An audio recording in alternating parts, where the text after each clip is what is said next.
Boa tarde, muito obrigado a todos que vieram comparecer aqui, nossa primeira palestra do ano. Nós temos 12 palestras, na realidade são 14, duas nós vamos programar durante o correr do ano, 2 extras, já estamos acertando para que a gente registre a história dos pioneiros do Espiritismo em alguma área. Nós vamos ter 14 palestras esse ano. E hoje nós temos a alegria de receber a professora Heloísa Pires, que eu conheço já há um bom tempo, o seu conhecimento, a sua dedicação e o seu amor à doutrina espírita, a Jesus, a Kardec e a Herculano, seu pai. Eu conheço um pouco. Eu trabalho, Heloísa, com imagem, né? Preservação, aquela coisa toda da nossa doutrina. É um trabalho que eu amo fazer. Então, eu vou se tratar da senhora e do Herculano. Eu tinha lá uns arquivos, alguns conhecidos, outros até meio desconhecidos, mas são momentos históricos. E aqui a ideia nossa é preservar a memória, por isso que chama-se Museu Espírita de São Paulo, embora seja uma casa espírita normal, né, com estudos semanais, né, todo dia da semana a gente tem estudos aqui. E essa preservação de memória no audiovisual não é um hobby meu, não, é uma obrigação minha, porque quando as coisas caem em nossas mãos, a gente tem aquela veia de preservar, de pesquisar e preservar. Então, eu peço desculpas, eu vou exibir alguns vídeos aí, são 3 vídeos envolvendo o Herculano. Tá bom? Vamos lá, então?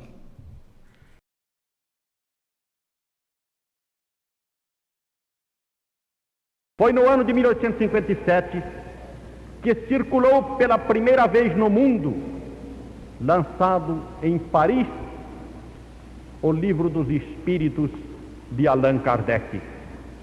Ali, em Paris, que centralizava as atenções e os interesses da inteligência mundial. Nós sabemos hoje, com segurança, o grande impacto que este livro produziu na opinião pública, não só da França, mas na opinião pública mundial. E sabemos que este livro passou a representar, desde aquele momento, um verdadeiro divisor de águas no plano da cultura espiritual do nosso planeta. Por quê? Porque este livro vinha encarar o problema espiritual de uma forma diferente daquela forma, porque este problema estava sendo tratado até aquele momento. Este livro deslocava subitamente o problema espiritual do plano obscuro do misticismo religioso para trazê-lo ao plano, como diria Descartes, das ideias claras e evidentes. Este livro deslocava o problema espiritual do plano do mistério para trazê-lo ao plano da realidade objetiva, para trazê-lo ao plano racional, para fazer com que o homem pudesse tratar do espírito como uma realidade viva, o homem pudesse encarar a espiritualidade do ponto de vista de uma lei natural. Que Deus nos ampare, que os bons espíritos nos inspirem, que Jesus nos abençoe.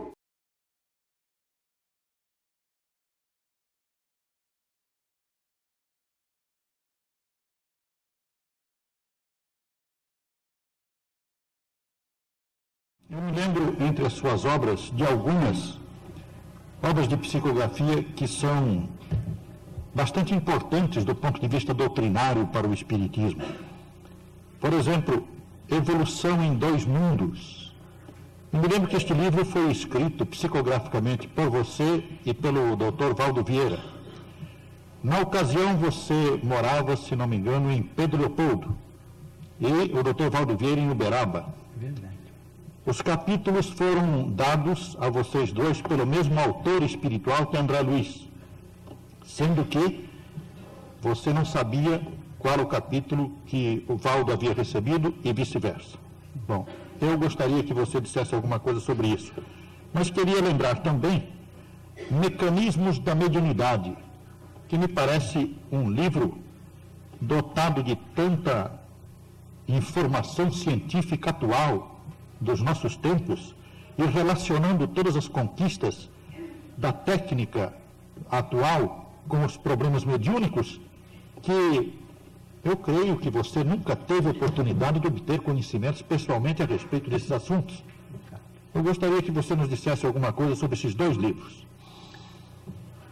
O que eu posso dizer é que eu tenho a maior dificuldade para compreender esses dois livros, porque eles são basados numa linguagem quase que inacessível à minha capacidade de entendimento, porque eles foram recebidos nas condições em que o nosso caro amigo professor Herculano Pires menciona, mas é o caso da mediunidade psicográfica. Eu não posso emitir juízo algum, porque o livro é mais para técnicos, em matéria de evolução e em matéria de comunicações neste mundo mesmo.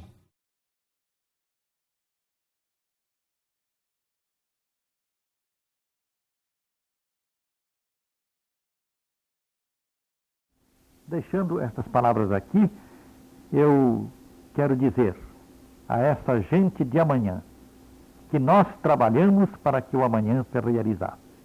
Nós lutamos aqui no Brasil como lutaram outros na Europa, lutaram outros na América do Norte, lutaram outros na América do Sul, lutaram outros na Ásia, na África, por toda parte.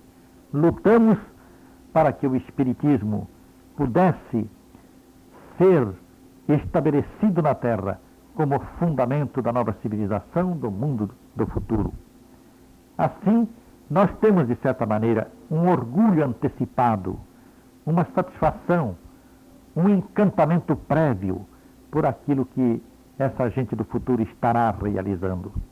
Porque nós todos fizemos o nosso esforço e demos tudo quanto pudemos para transformar o mundo bárbaro em que vivemos hoje, o mundo do século XX, que é ainda um mundo bárbaro, um mundo de violências, um mundo de guerras, um mundo de provas duríssimas, de tristes e amargos sofrimentos. Transformar este mundo bárbaro naquele mundo de maravilhosa civilização, de elevação espiritual, de fraternidade humana, anunciado pelo Cristo no seu Evangelho, para que pudesse raiar amanhã sobre a terra a alvorada da civilização do Espírito. Mas temos a certeza de que, sob a proteção das falanges espirituais do bem, sob a proteção de Jesus, e seguindo as leis de Deus, que na sua infinita misericórdia ampara-nos a todos e a todos nos estimula para o futuro, podemos ter a certeza de que o futuro se concretiza diante de nós a cada passo, a cada momento.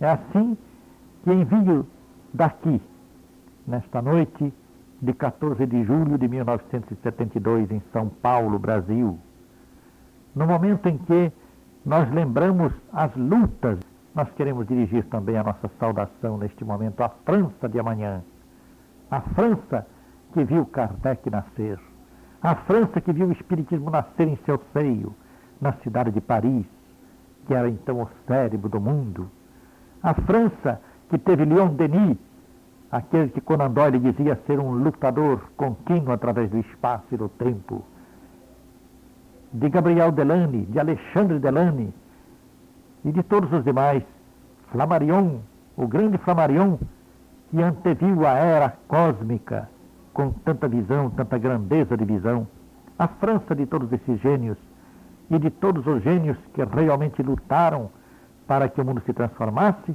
nós queremos enviar daqui a nossa saudação à França de amanhã, à França do futuro,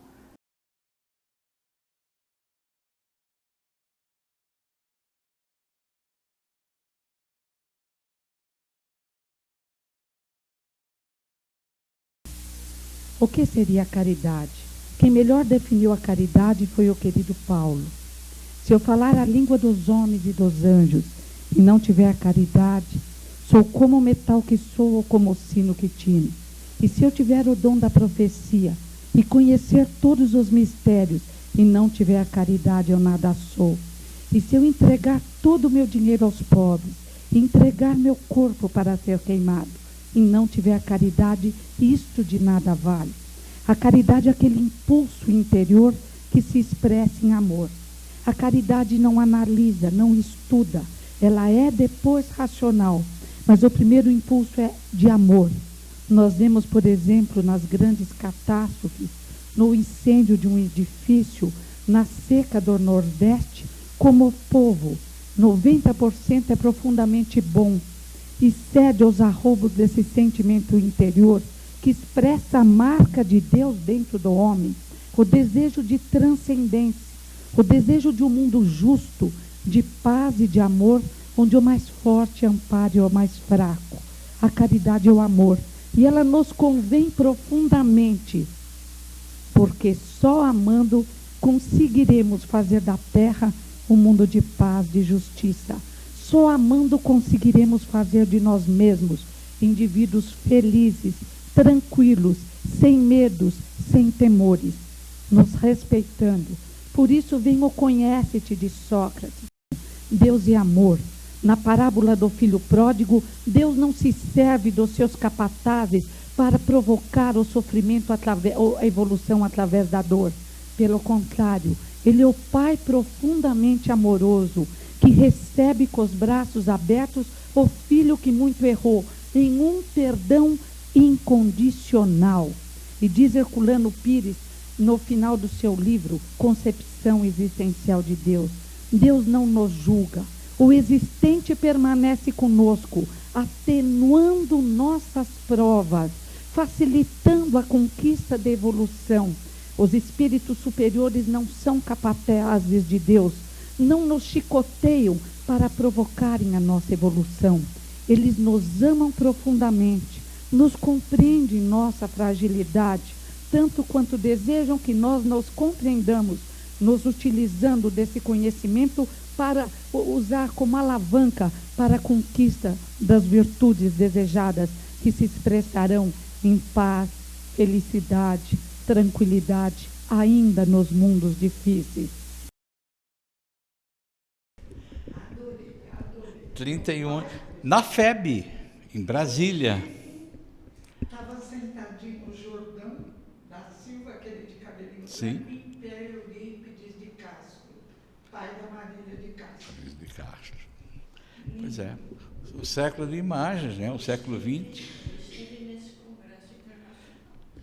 O século XX foi o século das imagens, assim como a era da Renascença foi o século das pinturas de Michelangelo, de Da Vinci e os outros grandes pintores. É que como nós vivemos esse século, a gente não está dando tanta importância como ele merece. Mas foi o século das imagens, do som. Não é? Então,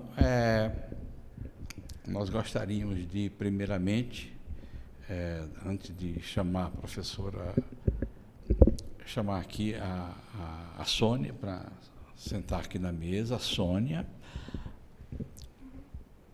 Por favor, Sônia. A Imaculada, por favor, Imaculada.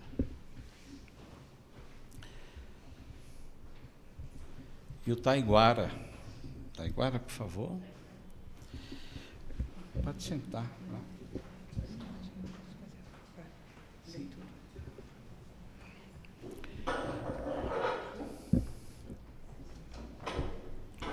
São os nossos estudiosos e trabalhadores aqui da casa.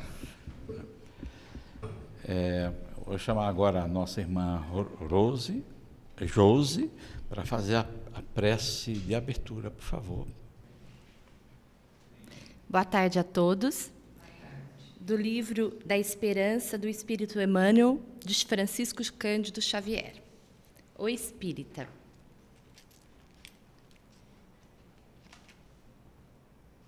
Assim, os últimos serão primeiros e os primeiros serão últimos, porque muitos são chamados, mas poucos são escolhidos. Jesus, Mateus 20:16. Bons espíritas, meus bem-amados, sois todos obreiros da última hora. Capítulo 20, item 2. O espírita, na prática da doutrina espírita, faz-se realmente conhecido através de características essenciais. Rende constante preito de amor a Deus, começando na consciência. Considera a humanidade por sua própria família. Respeita no corpo de carne um santuário vivo em que lhe cabe sublimar. Abraça o trabalho construtivo, seja qual seja a posição que se encontre. Abstém-se formalmente do profissionalismo religioso. Sabe-se um espírito em evolução e, por isso, não exige dos outros qualidades perfeitas que ainda não possui. Aceita sem revolta dificuldades e provações por não desconhecer que os princípios da reencarnação situam cada pessoa no lugar que traçou a si mesma ante os resultados das próprias obras. Empenha-se no aprimoramento individual, na certeza de que tudo melhora em torno à medida que busca melhorar-se. Estima no dever irrepreensivelmente cumprido, seja no lar, na profissão, na vida particular ou na atividade pública, o alicerce da pregação de sua própria fé. Exalta o bem, procurando a vitória do bem com esquecimento do mal. Foge da crítica pessoal, à face da caridade que lhe rege o caminho, mas não recusa o exame honesto e imparcial desse ou daquele problema que o interesse, o equilíbrio, a segurança da comunidade em que vive. Exerce a tolerância fraterna, corrigindo o erro sem ferir, com quem separa o enfermo da enfermidade. Estuda sempre, ama sem escravizar e sem escravizar-se. Não tem a presunção de saber e fazer tudo, mas realiza com espontaneidade e alegria o trabalho que lhe compete. Age sem paixões partidárias em assuntos políticos, embora esteja atento aos deveres de cidadão que o quadro social lhe preceitua. Usa as posses do mundo em favor da prosperidade e do bem de todos. Evita os excessos. Simplifica, quanto possível, a própria existência. Acata os preconceitos dos outros, conquanto não se sinta obrigado a cultivar preconceito algum. Definindo-se o espírita na condição de aprendiz, infatigável do progresso, será justo lembrar aqui a conceituação de Allan Kardec, no item 7 do capítulo 1 de O Evangelho segundo o Espiritismo. Assim como Cristo disse, não vim destruir a lei, porém cumpri-la. O Espiritismo também diz, não venho destruir a lei cristã, mas dar-lhe execução.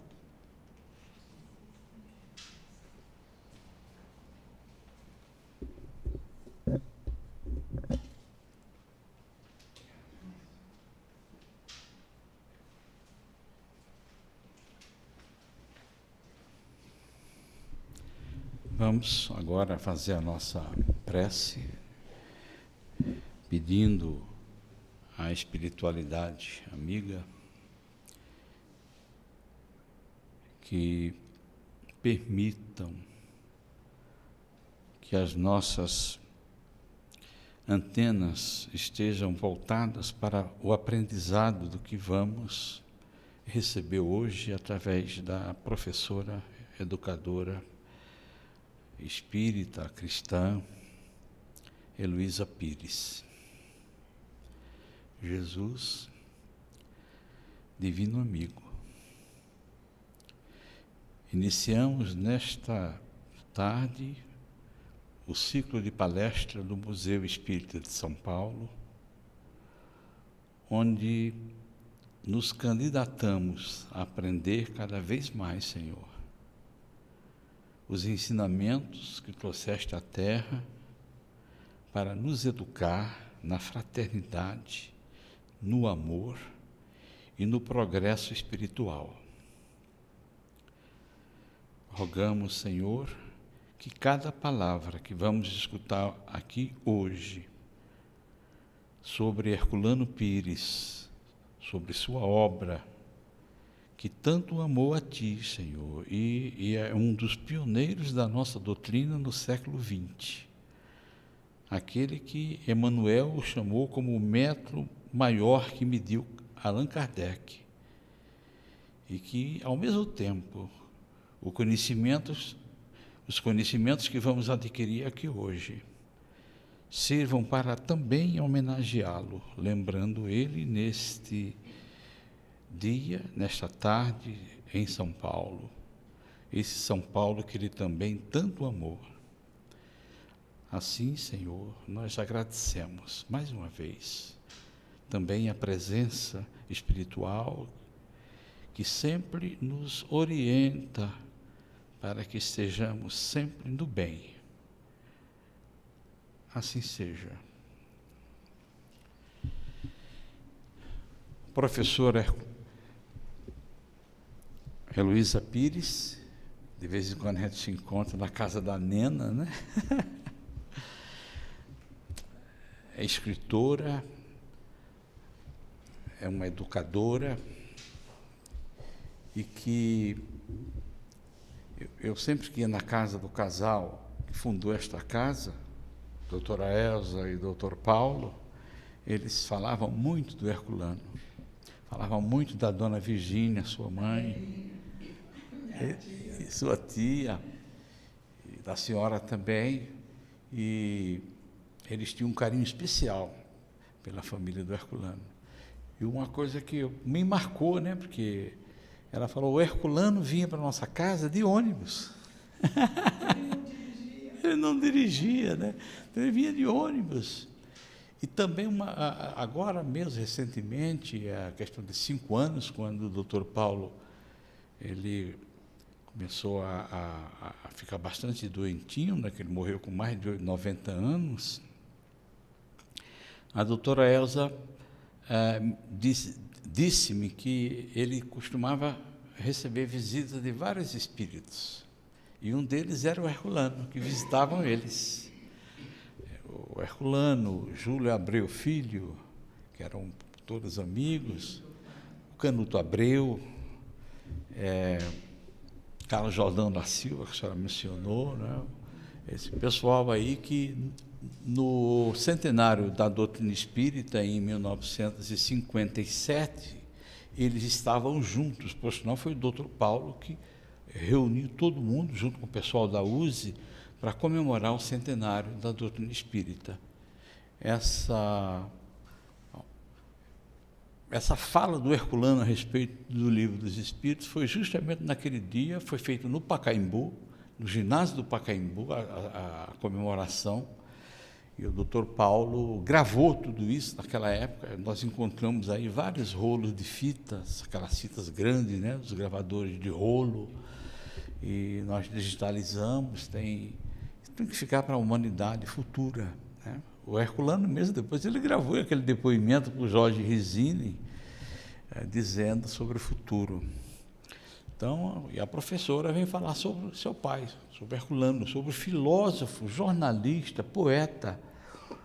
O Herculano tem 86 livros, a maioria... Completou 100, completou mais, 100 livros. Não psicografia, Escrito, nenhum é psicografia. A senhora vai falar aqui sobre isso. É uma beleza ler Herculano Pires. A gente fica mais inteligente, a gente descobre que a gente tem inteligência, todos nós temos inteligência, mas está ali parada, com Herculano, falando sobre espiritismo, sobre filosofia, ele escreveu sobre filosofia, poesia. parapsicologia. Pois é, a senhora, por favor. Olha, fiquei tão feliz hoje vendo o trabalho desse casal maravilhoso, Oceano e Sônia, porque sempre de mãos dadas com um grande homem existe uma grande mulher. E guardar essa preciosidade. O pai, no meio daqueles amigos antigos, raro agora encontrar vídeo sobre o pai, E eu, então, parecia uma menina. Quantos anos, meu Deus! Mas na outra encarnação, ou do lado de lá, quando vocês encontrarem sonhos comigo, se eu não estiver com a burca, para não saberem das minhas dificuldades, eu estarei assim. Olha que linda a doutrina espírita.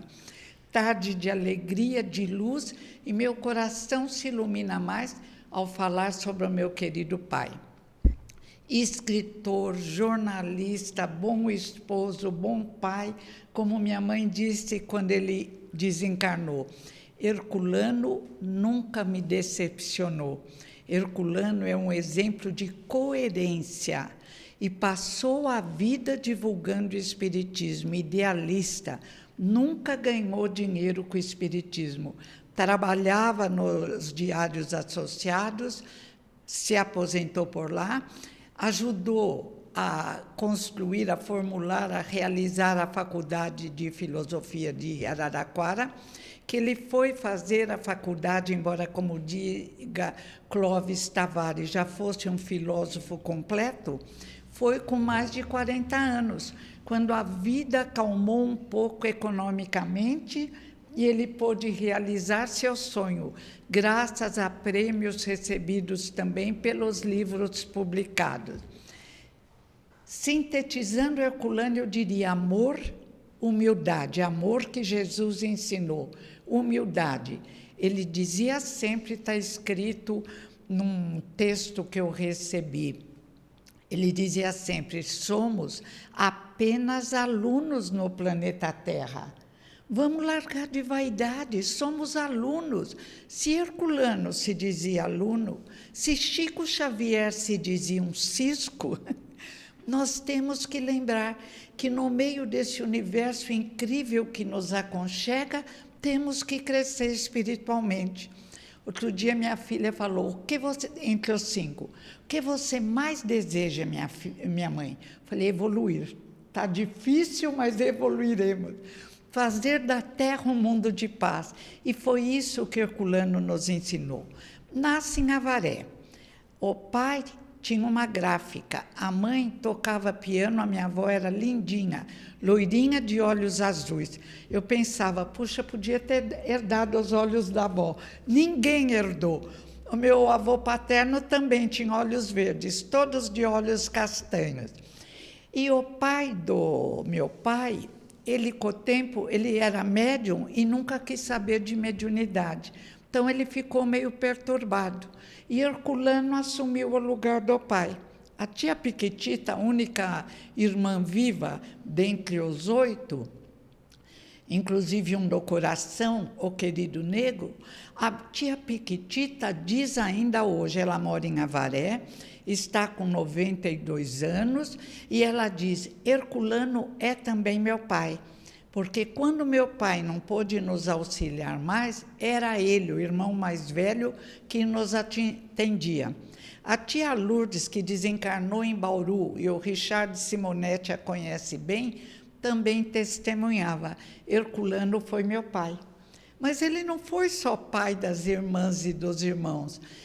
Quando ele encontrou minha mãe, se apaixonaram, um reencontro que veio de longe e vai continuar. Quando ele encontrou minha mãe na mocidade espírita, os dois eram muito jovens. Herculano estava se tornando espírita. E ele fez a primeira palestra. E um senhor, que até era descendente de turcos, estava lá e disse, Herculano, você falou muito bem, mas você falou mais em teosofia do que em espiritismo. Ele disse, obrigada, seu Pedro Amar, vou estudar mais espiritismo. E disse que, desde aí, ele se dedicou a ler, reler e dar aulas sobre o livro dos Espíritos. E dizia, mas ainda não sei nada, porque quanto mais eu leio, mais eu compreendo a beleza do trabalho de Jesus reapresentado com propriedade, porque depois da descoberta das ciências, do desenvolvimento das ciências, pelo querido mestre de Lyon, Allan Kardec. Herculano, primeiro, era católico, foi coroinha, e isso desenvolveu e fortificou Todas as religiões, é Kardec quem diz, são boas, depende do religioso. A bondade, a compreensão de que devemos amparar os necessitados, a importância da caridade, que diz Kardec, é a chave do progresso. A caridade que se faz também com tolerância, com amor, com respeito ao próximo, que Herculano, como seguidor fiel de Jesus, sempre exemplificou. Depois da teosofia, ele parou quando leu a teoria sobre os cascões astrais, que todo mundo, quando morre, abandonaria o perispírito, que chamavam de cascões astrais, e ele ficaria rodando. E aí chegaria qualquer espírito, se vestiria de perispírito e acabou, se comunicaria fingindo que era aquele que tinha morrido. Herculano, que sempre continuou a respeitar a teosofia, disse: não, isso não está de acordo com o que eu penso, minha procura se inicia. Encontrou o livro dos Espíritos, ficou encantado e se transformou em espírita. Mas era amigo daquele padre Gregório da Igreja São Judas Tadeu. O padre mandava indivíduos necessitados para o pai, quando ele achava que era necessário, e o pai, quando o indivíduo era muito católico, ele falava: olha, tem um padre que faz exorcismo lindamente. Enviava para a igreja. Os dois se encontravam e conversavam com muito respeito e muito amor. Somos todos irmãos, escolhendo vários caminhos. O Espiritismo, como, graças à equipe do Espírito da Verdade, traz os ensinamentos de Jesus de forma integral, nos encanta, porque traz a reencarnação, que vem em filosofias esparsas. Mais da metade da Terra acredita em reencarnação. Budistas, africanos, os druidas, que agora ainda existem alguns seguidores dos sacerdotes druidas, judeus, a maioria acredita em reencarnação. E como veio depois do desenvolvimento das ciências, ela que foi apresentada no máximo de propriedade com Jesus de Nazaré, modelo de homem ideal, o espírito mais puro que veio à Terra, ela apresenta com luzes intensas através do trabalho iluminado pela equipe do Espírito da Verdade, dirigida por Jesus, por Kardec. A inexistência da morte nos liberta do medo da morte. A compreensão sobre a energia cósmica universal aumenta a nossa fé. Estamos mergulhados no pensamento de Deus. E o trabalho vai se desenvolvendo. E, ainda com 15 anos, Herculano escreveu um livro, Contos Azuis. Mário Graçotti, ele enviou para o Mário, ficou encantado com Herculano e pediu mais livros. E, a partir daí, Herculano aparece no Clube do Livro. Ele casou com Virgínia, foram morar em Marília.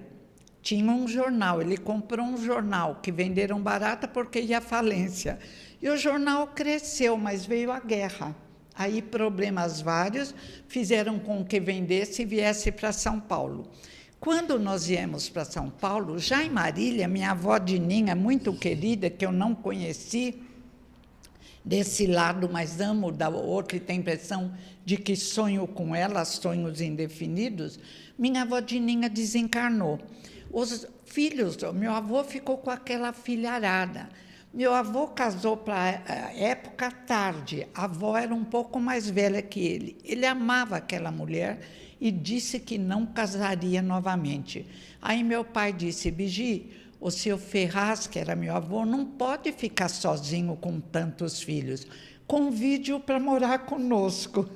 Já estávamos, eu, meu pai, minha mãe e já 3 filhos. A Helenilda nasceu, a 4ª nasceu aqui em São Paulo. Aí minha mãe convidou, meu avô ficou encantado. Então chegaram em casa, meu avô, tia Má, tia Amélia, tia Lu, tio João, tio Chico, tio Antônio. Como fizeram? Havia um quarto só para os homens e o meu avô junto. Outro quarto só para as mulheres, nós e as tias que são irmãs, tem uma viva até hoje com 93 anos. E foi uma família feliz, de vez em quando uns raios, umas discussões, mas o evangelho no lar, presença constante na casa espírita. Ainda tinha uma tia minha, Melinha, que até era polêmica, barulhenta, mas um encanto, queridíssima, todo mundo espírita. Não haveria espaço se não fosse, mas amigos de todas as religiões. E participávamos já, adolescentes, das reuniões de comunicação. Então, agradeço a Deus esse período maravilhoso de infância e juventude numa família grande, numa família entusiasmada, numa família consciente das nossas responsabilidades como espíritas. Herculano escreveu um livro precioso que ganhou um prêmio como livro do século, O Espírito e o Tempo. E o que ele conta de tão importante nesse livro?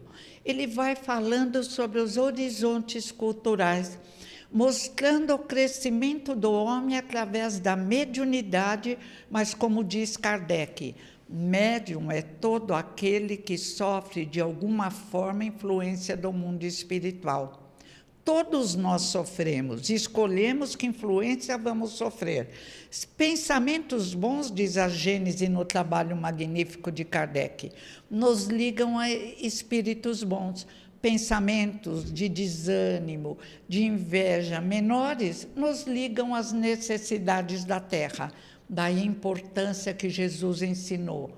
O teu pensamento constrói. É necessário construirmos coisas boas. Então, as várias camadas do desenvolvimento. Primeiro, ele cita o horizonte tribal, horizonte primitivo, onde já existiam comunicações e materializações. Ele cita o livro de Bozano, Manifestações Supranormais entre os Primitivos, e indo ler o livro, ficamos encantadas, porque as materializações entre os primitivos, explica Bozano, eram em tudo semelhantes às nossas. As próprias mãos se materializavam de forma igual, às vezes só as mãos, às vezes só o rosto, só que as mãos, diz Herculano, eram mais grosseiras. E já entre os primitivos, intuitivamente sabíamos escolher os médiuns, porque tem um médium que só recebe intuições, percepções, e tem um médium com tarefa mediúnica, que já no horizonte primitivo era escolhido e realizava o trabalho de permitir a vinda daqueles que não têm corpo físico, que chamamos de desencarnados. Herculano fala sobre o desenvolvimento da razão, e encontramos uma explicação maior num pequeno grande livro, Introdução à Filosofia Espírita, num capítulo incrível, Fideísmo Crítico, onde ele diz assim: fé e razão fazem parte do nosso psiquismo. A fé é esse impulso em direção a uma meta. Mas se ela só for fé irracional, Kardec, a fé raciocinada encara a razão face a face em todas as épocas da humanidade. A frase que Herculano amava. A fé, se for irracional, como em tantas encarnações nos expressamos, no fanatismo religioso, nas inquisições, na ignorância que era maior naquela época do que agora, ela pode conduzir exatamente a problemas incríveis. Basta ler as histórias da Idade Média e nossa intolerância religiosa. Ninguém pode acusar, provavelmente estávamos lá. Para a fé funcionar, ela tem que ser iluminada pela razão. Mas o que é a razão, se todos nós temos no nosso psiquismo? A razão é o conjunto daquilo que aprendemos através das várias encarnações. Seria como que o inconsciente dilatado de Freud, mas não seria numa vida só, porque Freud apresentou, nós o respeitamos muito com propriedade, o inconsciente. Mas de Olindo Amorim, amigo de Herculano, espírita interessantíssimo, ele tem um livro que eu choro de rir, agora eu perdi o livro numa das mudanças, vou achá-lo, que ele diz assim: a garagem do meu avô era cheio, era riquíssima, mas o meu avô havia colocado todos aqueles objetos na garagem. Agora, Freud diz que o nosso inconsciente é mais rico do que o consciente. Quem colocou tudo no nosso inconsciente? E o Espiritismo responde: através das várias encarnações. Temos todo um material, coisas boas e coisas não tão boas, comportamentos inadequados. Portanto, a razão, para funcionar direito, tem que dar as mãos à fé, ao amor, à fé raciocinada, à compreensão da existência de Deus e à compreensão do que somos. Somos deuses e luzes, disse Jesus. Somos o sal da terra, disse o Mestre. Podemos fazer o que Ele fez e muito mais. Podemos auxiliar a cura do nosso próprio corpo físico através de bons pensamentos, do tratamento da casa espírita, da mudança, se necessário, de teor mental. Às vezes reencarnamos com tanta dificuldade que precisamos do auxílio dos especialistas da horizontal. Precisamos fazer até uma terapia com psicólogo, com psiquiatra, além do tratamento da casa espírita chamado desobsessão. Então, a fé e a razão têm que uma auxiliar a outra, a fé raciocinada. E elas dão as mãos em torno de um tronco magnífico, à vontade. E a vontade é que determina como vamos agir nessa encarnação no planeta Terra, porque somos todos, diz o Livro dos Espíritos, preparados para a vitória. Ah, mas ninguém veio para ser um mau filho, para trazer dificuldade. Não, não há alguém que tenha vindo para ser mau. Todos somos preparados para a vitória, dentro das nossas possibilidades. E essa vontade, iluminada pela fé e se baseando na razão, nos conduz ao crescimento espiritual tão desejado, à evolução, à educação emocional apresentada por Daniel Goleman no livro QI versus QE. E diz Daniel, não sei se ele tem religião, o indivíduo pode ser o mais inteligente da Terra. Se ele não tiver educação emocional, pode se perder nas drogas, pode se perder em problemas vários, pode se transformar num cientista maluco como aqueles que apoiavam Hitler, pode criar uma bomba que pode até causar quase destruição da Terra. E é assim que compreendemos que nossa fé raciocinada, de mãos dadas com a razão, permitindo que, através do nosso tratamento, estamos todos em tratamento no planeta Terra para nos transformarmos em luzes, através dos vários tratamentos, una-se em torno da vontade, projetando-nos ainda encarnados em ondas de luzes que também envolvem o planeta Terra. As ondas de sombras, nós ligando um jornal televisivo ou vendo um trabalho de alguns políticos, sentimos e queremos longe de nós. E temos essa faculdade, essa capacidade. Não é à toa que Almir Sater, numa música linda, tocando em frente, diz: leva esse sorriso porque já chorei demais. Cada um constrói a sua vida e tem a capacidade de ser feliz, e é capaz. É esse convite que vem através dos séculos de vários indivíduos, filósofos, líderes religiosos, e que nós não ouvimos. Colocamos o tampão do orgulho e do egoísmo. Ficamos como se não tivéssemos nunca ouvido conselhos tão bem. Até um seguidor que Jesus vai procurar à porta de Damasco nos explica como devemos agir. Se eu falar a língua dos anjos e dos homens e não tiver caridade, sou como o metal que soa ou como o sino que tine. E se eu tiver o dom da profecia e conhecer todos os mistérios, eu nada sou. E se eu entregar todo o meu dinheiro aos pobres e meu corpo para ser queimado e não tiver caridade, isto de nada vale. A caridade é amor, é benevolência. E era o lema de Herculano. Escrevia os livros magníficos que nos encantam sempre. E, além disso, quando ele desencarnou, descobrimos o caderno que tinha uma lista de indivíduos que ele ajudava. E, além disso, organizou com o grupo Espírita Cojovens um atendimento numa olaria, onde fabricavam tijolos e ganhavam muito mal.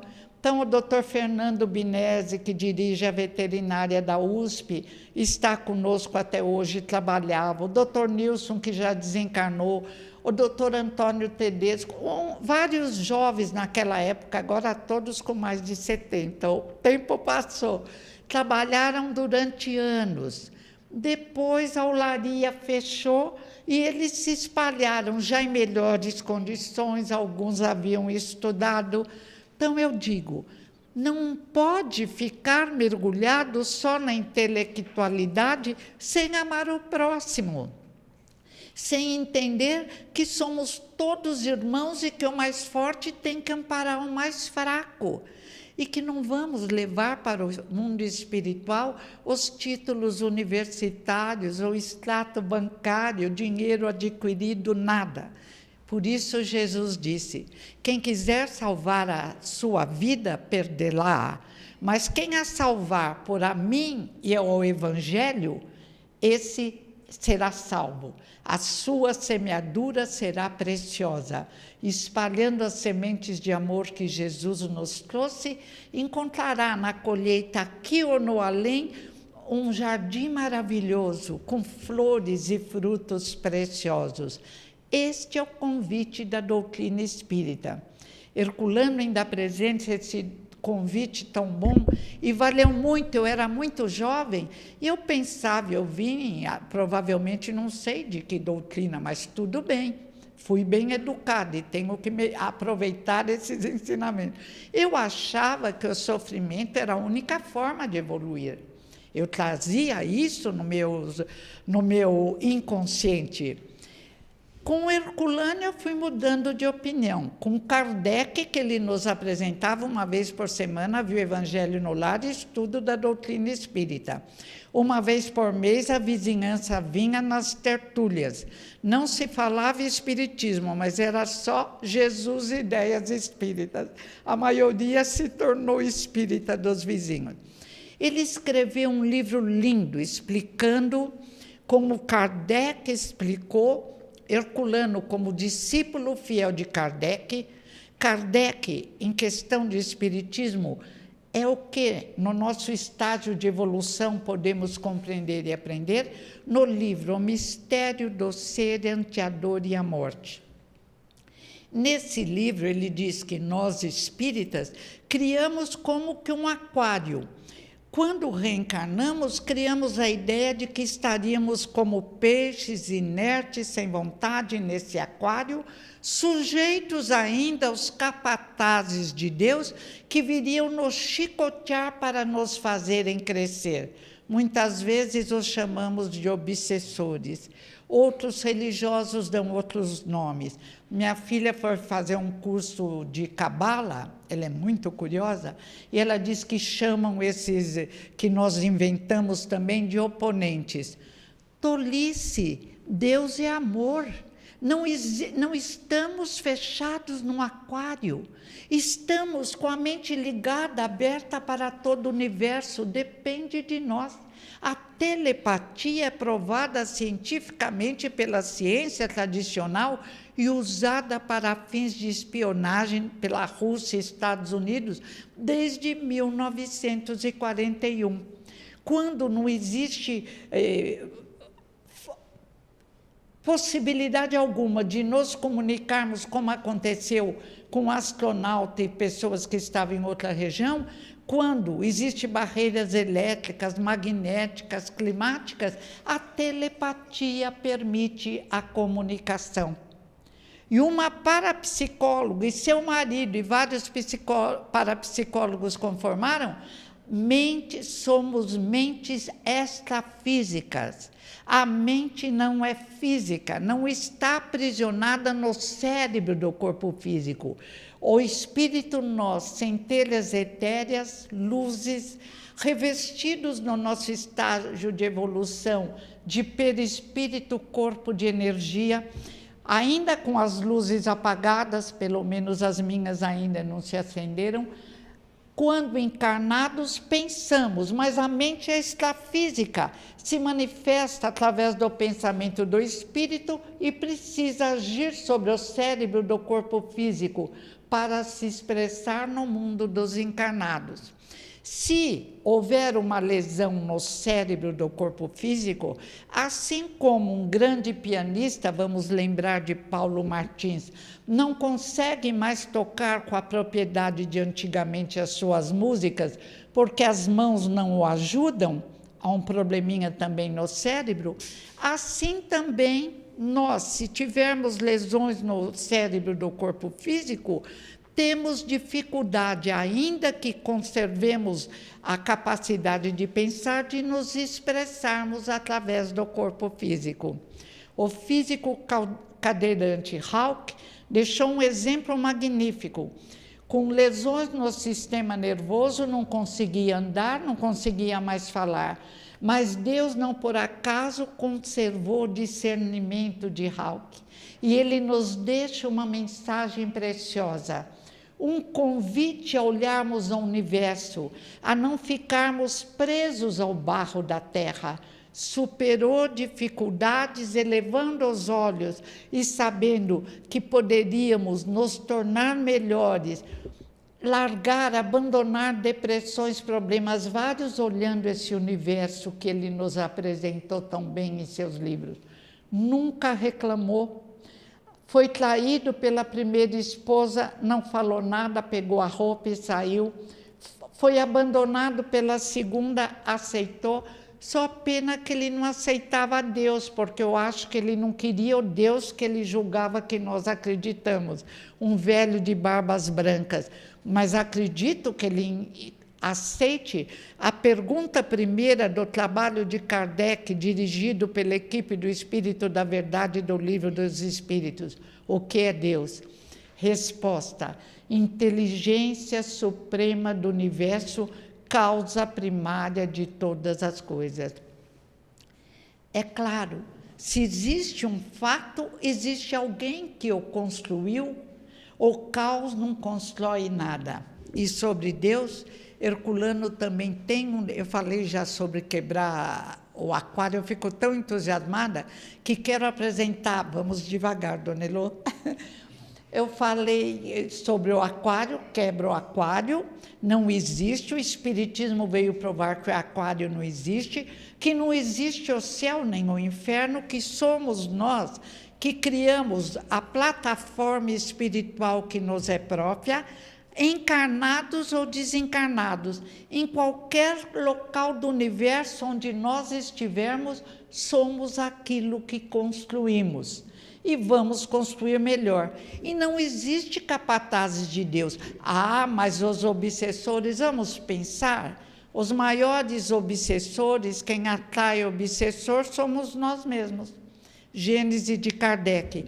Pensamentos de semelhantes não se ligam, se repelem. Se tivermos pensamentos bons, mesmo aqueles que julgam que não nos amam, ficarão nos olhando de longe. E só se aproximarão se permitirmos.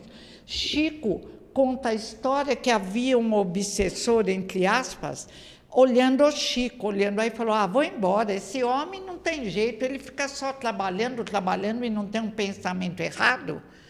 É a libertação. Sobre Deus, me avisa aí, que às vezes eu olho e não enxergo. Sobre Deus, Herculano escreve um lindo livro, Concepção Existencial de Deus. E ele diz, Deus é o existente. Nós somos existentes como filho de Deus, mas de acordo com a filosofia tradicional e espírita, alguns, diz Herculano, só vivem vivem como os animais e as plantas, se alimentam, recebem o calor ou a escuridão da noite, morrem sem deixar rastro de luz algum. Foram apenas viventes, mas alguns existem. Quem existe? Existe quem realmente ama o próximo como a si mesmo. Existe aquele que faz um trabalho que auxilia o planeta Terra. Deus é o existente, nunca seremos como Deus. Ele é perfeito. Nós seremos perfeitos dentro das nossas possibilidades, mas existimos quando nos tornamos úteis. Alguns, infelizmente, se perdem somente neles mesmos e na sua pequena família. Temos que pensar no coletivo, temos que nos preocupar com o que não vai prejudicar o outro. Agora, felizmente, nesse século de sombras e luzes, há uma preocupação maior com o meio ambiente. Há um convite a não jogarmos tanto plástico que mata baleias, tartarugas, mata animaizinhos. Há um convite também, através de cardiologistas, de médicos vários, de cientistas pesquisadores, de pensarmos positivamente. E dizem, nós já recebemos sempre vídeos falando, que quem faz o bem ajuda o coração. Quem faz o bem ajuda o funcionamento do próprio organismo. A não ser que, por algum complexo de culpa do passado, ele quiser receber uma lição difícil para se libertar daquilo que ele causou no passado e que ele não consegue se perdoar. Porque perdoar também é um aprendizado. Temos que aprender a perdoar o próximo. E quando o próximo é aquele que nós mais amamos, a traição dói mais. Mas temos que perdoar, porque se não aprendemos a perdoar o próximo, não conseguiremos nos perdoar. Quando descobrirmos no mundo espiritual, nem no céu, nem no inferno, num lugar tranquilo, quando estivermos melhorzinhos, vamos refletir sobre a nossa encarnação passada. E aí podemos ficar tranquilos, até como Ivone Pereira, eu podia fazer mais, sempre podia fazer mais, mas ainda bem que não fez menos. Não vamos ser tão críticos. Não lesou, não matou, não feriu, trabalhou, teve um trabalho voluntário, teve paciência com os elementos difíceis da família. Gratidão a Deus, a todos que nos auxiliam, porque ai de nós se ficássemos sozinhos. E dessa forma temos que falar, puxa, errei feio, que tolo que eu era, que tolo que fui. Agora vou estudar, como eu posso apagar esse erro? Vou nascer sem poder me mexer. Não, vamos exigir ação. Madre Teresa, Irmã Dulce, Bezerra de Menezes, Maria Montessori, um exército de luzes, Chico Xavier. Chico ainda dizia, eu quero a doença nos olhos porque são meu freio, porque eu não vou me perder pela vaidade. Nunca ele se perderia para a vaidade. Mas, cuidadoso, ele se impediu de errar. E teve uma encarnação magnífica, humilde, sem vaidade, trabalhadora, ajudando o próximo. E quando chegávamos do lado de Chico, a gente sentia, minha filha, a primeira vez que foi, ela falou, mãe, eu sou meio descrente, mas esse indivíduo é especial. Eu senti como uma chuva de luz vindo até mim.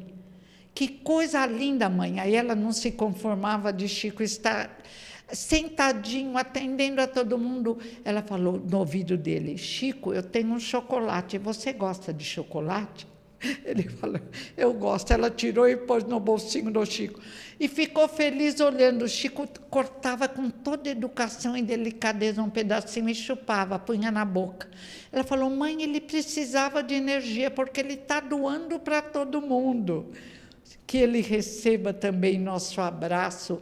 Amigos, ele e Herculano, muito amigos, escreveram 4 livros juntos, livros magníficos. Emmanuel manda a psicografia através de Chico, Chico encarnado, e o Herculano explica o que ele pensa sobre aquilo. E Herculano ainda escreveu, a gente quando vai falar, fica pensando, agora qual que eu falo? Porque é um mais lindo do que o outro. Madalena. Madalena. Naquela época, a igreja, quando Herculano escreveu, a igreja dizia que Madalena era prostituta. Agora diz que não é, mas não tem importância alguma esse detalhe, porque muitas que realizam a tarefa difícil da prostituição são mulheres que querem sustentar os filhos. Não julgueis para não ser julgados. Atire a primeira pedra aquele que estiver sem pecado. Herculano a descreve como uma mulher linda que reencarnou e que escolheu acabar com vários preconceitos. Então, a Madalena, apresentada por Herculano no livro Madalena, nasce negra, mulher, inteligentíssima e conversando com o homem amado, explicando aos vários filósofos. O livro todo é maravilhoso, mas me emociona quando ele descreve o encontro com Madalena, que eu creio que era uma mulher de vida livre. Ela queria ser como as romanas.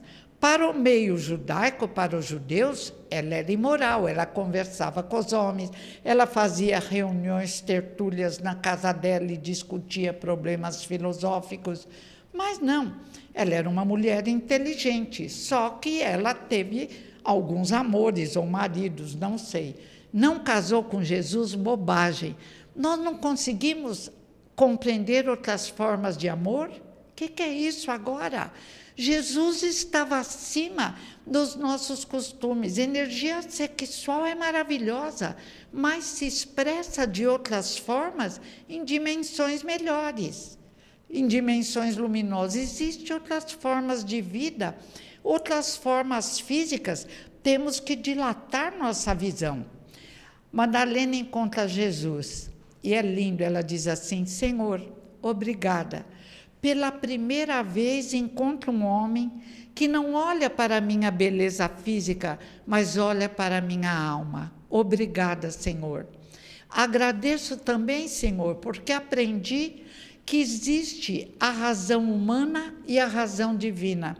Eu mergulhei na razão humana, Senhor, porque eu queria ser feliz como as romanas de vida livre, mas descobri que a felicidade não se encontra nos corpos de carne. Descobri, Senhor, que existe uma razão divina que nos projeta nas luzes do universo. Foi esse o amor de Madalena para Jesus e Jesus de Madalena. E o homem do planeta Terra tem um, até esqueci o nome dele, alguém lembra? Que fez um livro de fuxico, apresentando Madalena como amante de Jesus, crianças tolas, crianças que têm uma visão linear, grudado ao barro da terra, incapaz de enxergar as luzes que nos iluminam. E ainda um livro para melhorar os pensamentos e nos libertarmos dos nossos amigos mais necessitados ou tão necessitados quanto nós mesmos do mundo espiritual. O livro a Fono mandou de vez em quando eu tomar água.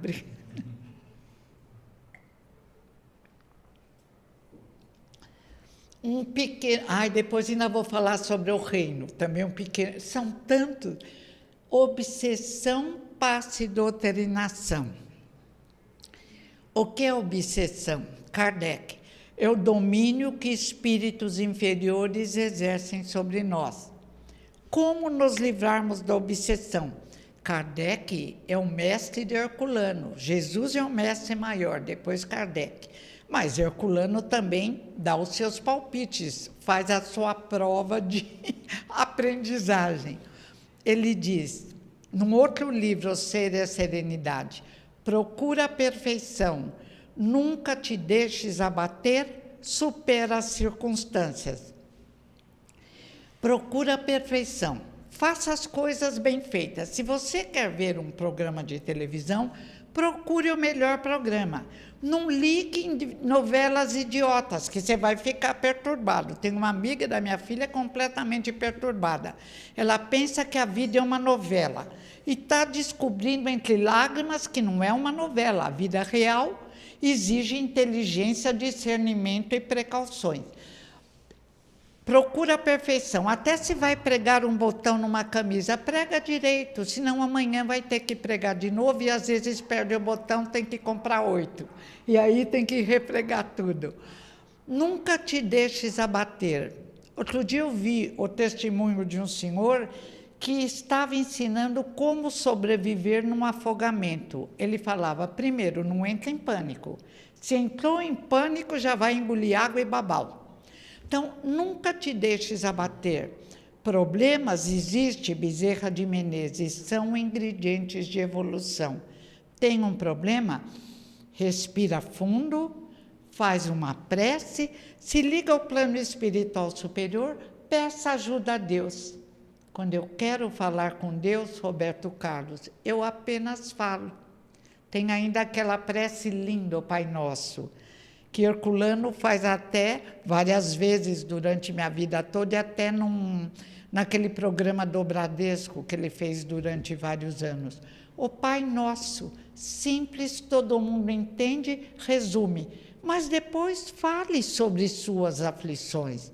Desabafa com o nosso Criador. A resposta vem, porque existem espíritos que vêm nos auxiliar.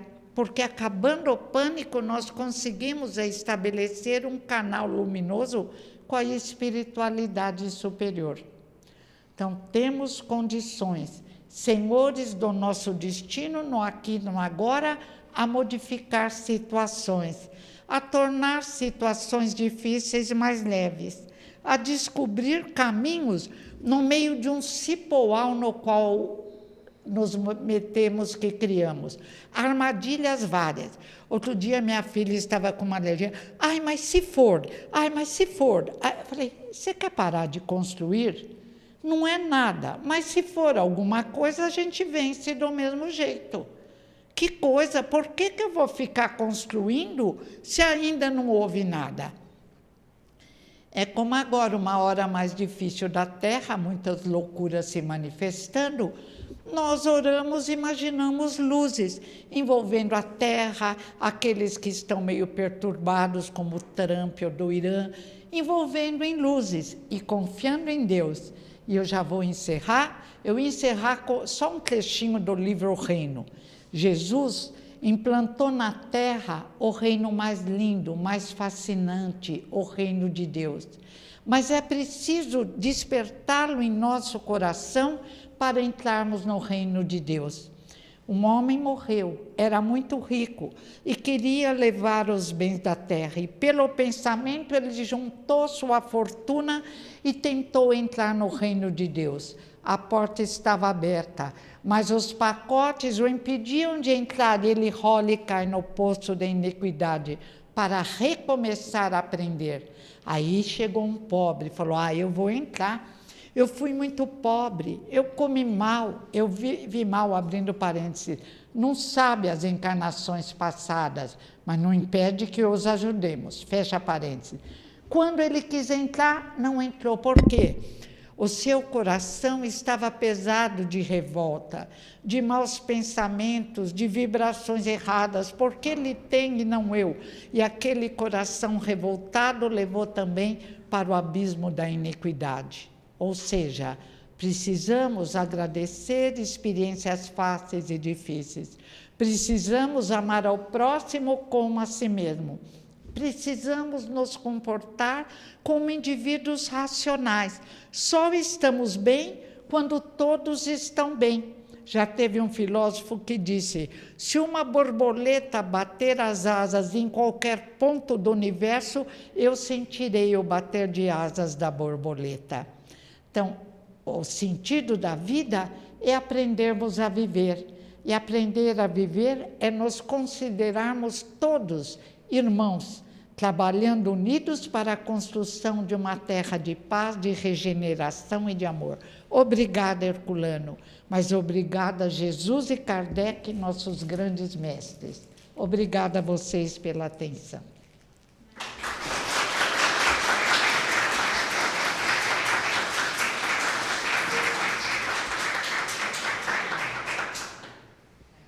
Boa tarde a todos. E depois dessas explanações maravilhosas, nada melhor do que nos conectar novamente a Jesus, nosso Mestre, a Deus, nosso Pai.